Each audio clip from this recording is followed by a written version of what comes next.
Pourquoi est-ce que je procrastine encore aujourd'hui et comment hacker ton cerveau pour passer à l'action facilement?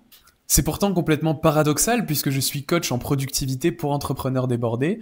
Donc pourquoi est-ce que je passerai mon temps à procrastiner alors que j'explique depuis plus de 2 ans qu'il faut faire l'exact opposé?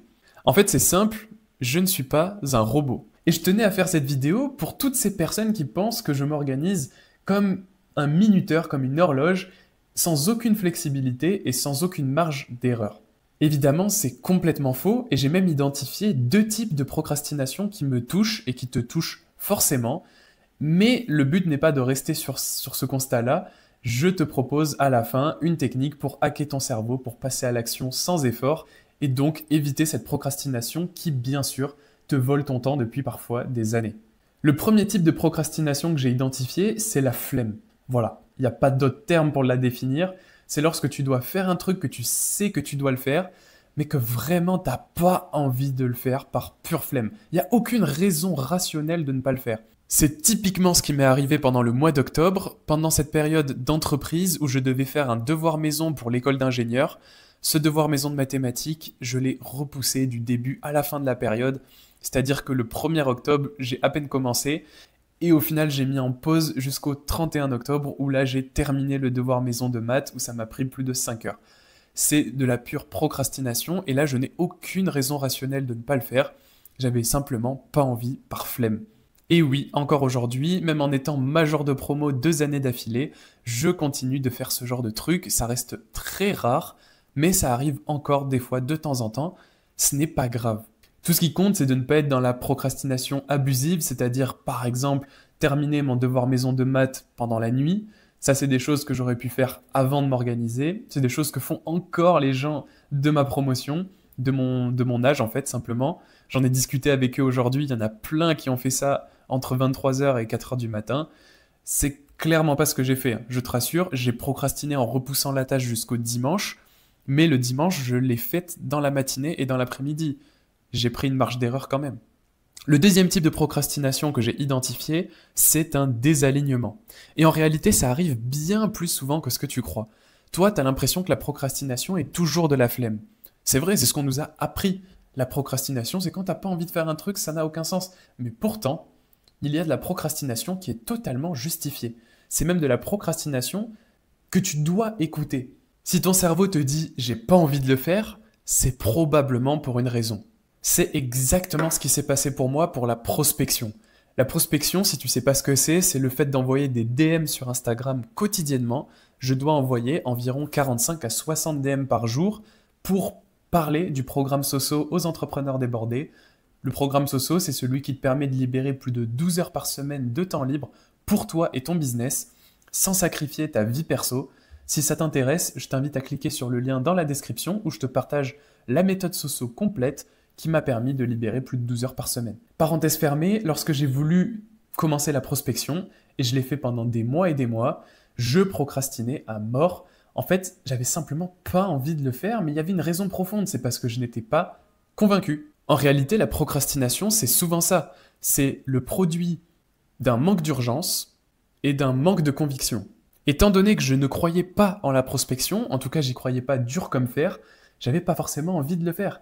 Et comme j'étais pas dans une situation d'urgence, vu que je vis confortablement avec ce que j'ai, avec mon salaire d'ingénieur, et que finalement le fait de rajouter des gens dans le programme Soso, c'était pas vital, et bien forcément, tu multiplies les deux entre eux, allez, pas de prospection, ou en tout cas pas de façon régulière.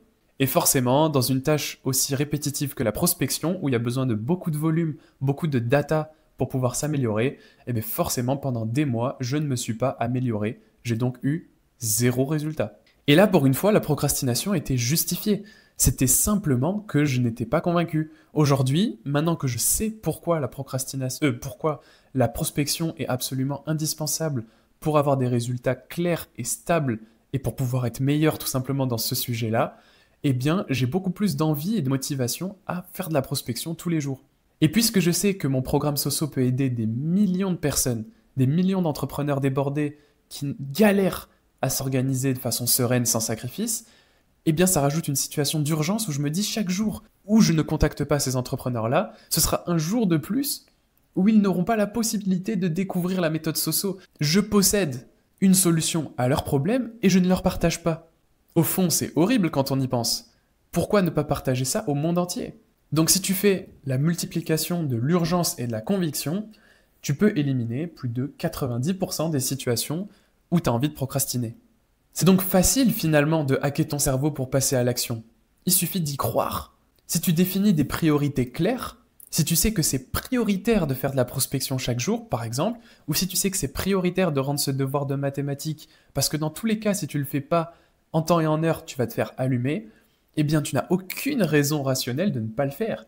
Et même mieux que ça, si tu veux t'assurer de créer une urgence encore plus rapide, tu peux te planifier plein de trucs, un maximum de trucs, pour être sûr que tu ne pourras pas rattraper.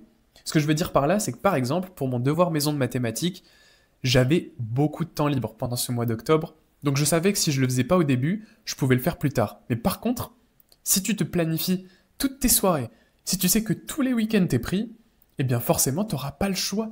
Il va falloir que tu fasses ton devoir maison de mathématiques rapidement, dès le début du mois d'octobre, parce que sinon, tu n'auras pas le temps, tu seras donc dans l'urgence de pouvoir le rattraper derrière.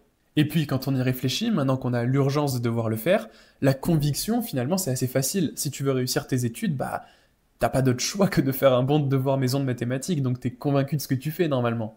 Maintenant que t'as envie de procrastiner, que tu sais que tu dois faire un truc mais que t'as la flemme de le faire, juste repense à ça. Urgence, foi, conviction. Si tu penses à ça à chaque fois, je te promets que tu vas trouver toutes les raisons de le faire. Ce sera même irrationnel de ne pas passer à l'action. C'est tout bête, mais ça fonctionne.